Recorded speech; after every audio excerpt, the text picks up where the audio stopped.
Bonjour à tous et bienvenue dans Agora. Depuis le 1er janvier 2016, la région Rhône-Alpes a fusionné avec l'Auvergne et ses 4 départements. Aujourd'hui, notre région s'appelle donc provisoirement Auvergne-Rhône-Alpes et compte l'Allier, le Puy-de-Dôme, le Cantal, la Haute-Loire, la Drôme, l'Ardèche, l'Isère, l'Ain, la Savoie et Haute-Savoie, la Loire et le Rhône. Un territoire vaste de 70 000 km², soit l'équivalent de l'Irlande, et comptant 7,8 millions d'habitants, soit l'équivalent de la population suisse. Auvergne-Rhône-Alpes est la seconde région française et se hisse au 10e rang des régions européennes. Une nouvelle région forte de nombreuses AOC et AOP, d'un dynamisme culturel et touristique qui regroupe 9 parcs naturels régionaux et le plus grand domaine skiable du monde. Pour ce premier numéro d'Agora, découvrons un exemple de collaboration bénéfique entre Auvergnats et Rhône-Alpins. Rencontre avec les équipes vétérinaires de l'espace zoologique de Saint-Martin-la-Plaine dans la Loire, qui coopèrent régulièrement avec celle du parc animalier d'Auvergne, basé dans le Puy-de-Dôme. Allez, c'est parti. Allons-y gaiement. Bonjour Pierre. Bonjour. Bonjour Pascal. Bonjour. Merci beaucoup de prendre le temps pour les caméras d'Agora. Alors on va parler de votre collaboration. Alors concrètement, comment ça se passe? Je crois qu'on va parler de Lyon aujourd'hui. Pierre, dites-nous, comment ça se passe pour travailler avec un autre zoo? Écoutez, quand on peut se rendre service, il faut le faire, qu'on soit de n'importe quel coin. Et là, en l'occurrence, puisque Pascal avait besoin de refaire des installations, il a besoin de placer ses lions.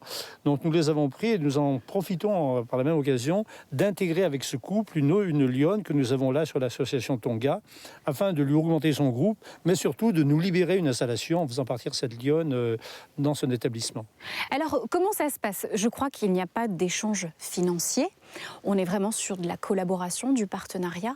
Est-ce qu'on peut faire un petit mot là-dessus? Parce que je crois que vous y êtes pour quelque chose. Alors écoutez, les animaux, c'est pas de la marchandise que l'on peut vendre au premier venu ou parce que celui a du fric et on va lui vendre des animaux. Les animaux, ça ne se vend pas. Ça ne se donne pas non plus. On va dire qu'un animal, il reste la propriété de l'endroit où il est né. Mais on peut très bien le placer chez un confrère pour des raisons de consanguinité, des raisons d'installation. Et ce confrère ne pourra pas en faire ce qu'il en veut derrière parce qu'il restera notre propriété. Je donne un exemple. Nous avions placé un de nos gorilles nés chez nous dans un autre zoo. Nous avons considéré que les installations et les soins qu'il recevait ce gorille ne convenaient pas à son bien-être. Nous avons demandé à ce qu'il nous soit rendu. Et il est revenu ici, point à la ligne. Mais voilà, c'est pas des marchandises, heureusement. Pascal, de votre côté, quand vous avez dû placer votre coupe de lion, comment est-ce que vous vous êtes organisé? Vous avez une liste de zoos, vous démarchez, vous appelez, vous contactez. Comment ça se passe pour le choix? Non, ça s'est pas passé comme ça en fait. On est en train de refaire complètement notre enclos à Lyon. On va leur donner un enclos qui fera à peu près 3 fois la surface qu'ils avaient jusqu'à présent. Et donc à partir de ce moment-là, on s'est dit qu'effectivement on souhaitait compléter notre groupe. Et on a tout de suite pensé à Tonga Terre d'accueil, puisqu'on collabore déjà régulièrement sur d'autres sujets. Et je savais que Pierre avait régulièrement des lions dans l'association. Et de fait, on s'est dit que c'était une bonne occasion. Et derrière, j'ai demandé à Pierre s'il pouvait accueillir nos lions pendant la période de travaux, de manière à faire la présentation avec la lionne qui était disponible à Tonga. Et il a généreusement accepté. Et du coup, ils sont venus chercher nos lions au moment où on a commencé les travaux début novembre. Et les lions reviendront au parc début février, une fois que le nouvel enclos sera terminé. Et d'ici là, normalement, si tout s'est bien passé, la nouvelle lionne aura été intégrée au groupe avec notre couple de lions.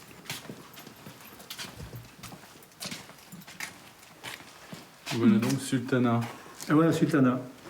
Donc on espère que ça va bien se passer avec ta femelle, surtout avec le mâle ça va bien se passer, mais avec la femelle ça va être un peu plus difficile. Et elle a presque 6 ans, c'est ça que tu me disais Ouais. Alors c'est vrai qu'il faut prendre un peu tous les documents parce qu'on a tellement d'animaux recueillis que j'ai un peu du mal à tous leur mettre une carte d'identité sur la tête. Mais bon, c'est une gentille fille, elle a besoin de confiance, mais surtout besoin de vivre une vie de société, une vie de lion. Elle est magnifique, hein. Franchement, ça va faire Oui, c'est une belle bête. Ça va faire un beau trio, un beau trio quand ils seront tous les 3 ensemble. Un mot sur votre association, Tonga. Quels sont ces animaux? D'où viennent-ils en fait? Alors, nous avons créé cette association il y a 8 ans parce que, comme tous les parcs zoologiques, nous étions sollicités souvent moins souvent qu'aujourd'hui, mais souvent par des autorités. Les autorités, c'est les douanes, les services vétérinaires de chaque département, l'Office national de la chasse, voilà, les principales associations, plus des associations qui aident des animaux, comme 30 millions d'amis ou la fondation de Brigitte Bardot, et qui se trouvent confrontés avec des animaux qui ne peuvent plus vivre là où ils sont, soit parce que les installations ne conviennent pas, soit parce que les gens n'ont pas d'autorisation de détention, et ces animaux, eh bien, il y a un contrôle, ils sont saisis, et malheureusement, trop souvent, ils étaient euthanasiés. Et ça nous agaçait profondément. Donc nous avons créé l'association pour venir en aide à ces animaux. Parce que on s'est dit, mais qui d'autre que nous peut faire cela? Il faut, avoir les connaissances de ces animaux. Bon, nous avons ici du personnel qui connaît. Nous avons un vétérinaire qualifié. Il faut avoir les moyens financiers de les nourrir. Nous, grâce aux dons de supermarchés, nous récupérons beaucoup de nourriture pour nos animaux. Nous avons du terrain. Et quand on a créé l'association, il y a 8 ans, on avait réuni à peu près tous les éléments qui nous permettaient de faire cela, sauf qu'on n'avait pas du tout l'argent pour construire les installations. Et nous avons été aidés par la fondation de Brigitte Bardot, par 30 millions d'amis, par le département de la Loire qui nous a aidés financièrement. Et nous avons créé une association et nous avons des membres qui payent une cotisation. Et grâce à cela, eh bien, ça fonctionne. L'association a depuis sa création recueilli plus de 200 animaux, mais leur placement s'avère difficile.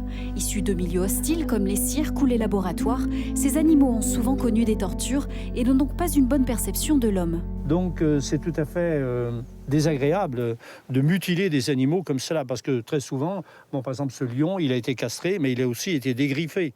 Alors bon, si on veut jouer à la poupée, on joue à la poupée, mais c'est pas la peine excusez-moi, d'emmerder un lion toute sa vie pour ça. Oui, je vois. Pascal, ça vous énerve, ça? Oui, ça fait partie des sujets qui, effectivement, sur lesquels je partage beaucoup de valeurs avec Pierre. Je trouve ça horrible, en toute honnêteté, d'arriver à mutiler des animaux pour faire un numéro de cirque. C'est quelque chose qui me parle dans les tripes. Eh ben, on va continuer notre parcours. On va laisser Pierre. Merci beaucoup pour l'accueil. Direction l'Auvergne maintenant, Pascal. Dans votre plaisir. parc, eh ben, allez, on y va. Allez, merci. En Auvergne. Il y a de la neige en Auvergne à cette époque. Tu plaisantes. Avant de prendre la route pour l'Auvergne, Pierre Tivillon accepte que l'équipe d'Agora salue les mascottes du parc, les grands singes. Une autre mission que le parc mène depuis sa création en 1972. Depuis l'arrivée des gorilles Alexis et Platon, la famille s'est bien agrandie. Allez, viens, tam-tam. Tiens, jette-les parce que... Xavier, jette-les parce que avec mes épaules, je suis d'une maladresse. Je vais faire 8 petits bouts. Non, c'est bon, regarde, ça bouge. Jette-les là, sur le gazon, là-devant. Venez, mes bébés. Vous voyez la banane, si c'est efficace? C'est efficace. Tu leur les mets là, mets-les sur le gazon, ils vont descendre. Tichoum. Il y en a une chacun? Une, deux, trois, quatre, oui. Bah, Kichoum, pars pas, viens. Alors ah non, Viens, mon Kichoum, viens. Oh, qu'est-ce qu'il est beau. Oh, c'est un très beau garçon. Il est magnifique. Voilà. Oh, il est sublime. Donc voilà, ça c'est le mâle adulte, sa femelle. Et ils ont mis cette petite fille au monde. Les trois bananes. Et l'autre femelle, elle est née à Saint-Martin et elle a réintégré ce groupe pour amener un sang nouveau dans cette famille. Allez, ne perdons pas de temps, direction le parc animalier d'Auvergne, basé à Ars-sur-Couze, à 200 km de Saint-Martin-la-Plaine. Ici, 70 espèces de 400 animaux vivent en pleine nature sur 25 hectares. À la direction, un duo de Parisiens qui a changé de vie il y a 3 ans pour redonner vie à ce parc et poursuivre ses actions de protection des espèces.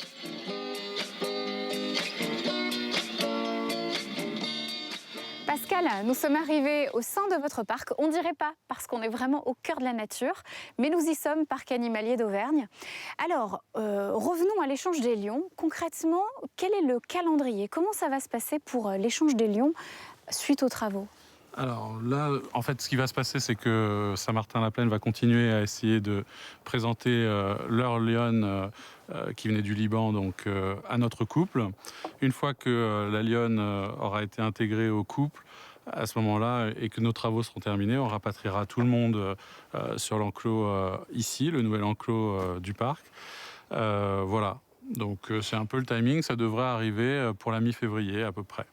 Au niveau de cet échange, ce placement, si ça ne marche pas, quelle solution s'offre à vous?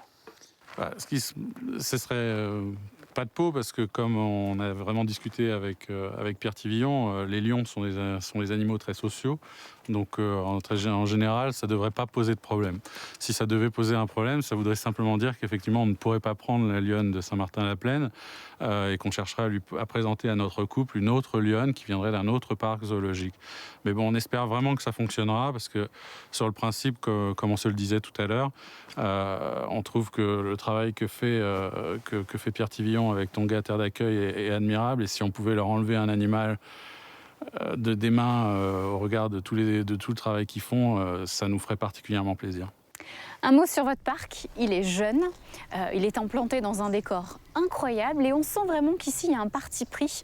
On est vraiment au sein de ce parc comme dans la nature en fait. Expliquez-nous ça, cet aménagement particulier. Alors c'est un parc qui est au départ pas si jeune puisqu'il a 30 ans, mais en fait effectivement nous on a repris le parc il y a 3 ans.